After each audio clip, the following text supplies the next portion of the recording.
سلام و درود بر شما. دو تا از ویژگی‌های منحصر به فرد نرم افزار حسابداری الیت. اول اینکه شما میتونید به تعداد نامحدود کاربر داشته باشید، دوم اینکه میتونید به تعداد نامحدود دفاتر مالی جداگانه داشته باشید. اولین مورد یعنی چی؟ یعنی شما وقتی نرم افزار حسابداری مالی تهیه میکنید، یک کامپیوتر تحت عنوان سرور بر شما در نظر گرفته میشه. اصل نرم افزار اونجاست، یعنی سرور مرکزی میشه و سایر کاربرها از طریق اون سرور به نرم افزار متصل میشن و کارهای مالی حسابداری انجام میدن. سایر شرکت های نرم افزاری معمولا قفل سخت افزاری دارن، مثل یو اس بی میمونه. اینو شما به کامپیوترتون متصل کنید تا بتونید از اون نرم افزار استفاده کنید و به تعداد تهیه هر یک از این قفل‌های سخت افزاری باید هزینه جداگونه پرداخت کنید.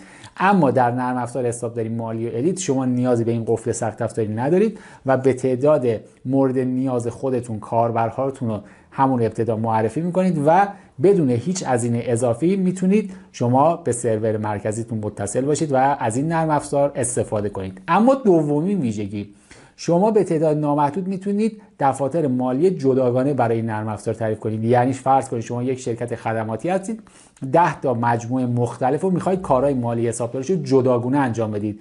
نرم افزار دیگه اینو محدودیت دارن، معمولا 2 تا یا 3 تا دفاتر جداگانه بیشتر به شما اجازه نمیدن داشته باشید، ولی تو این نرم افزار شما میتونید n تا دفتر مالی جداگانه تعریف کنید و از این نرم افزار استفاده کنید.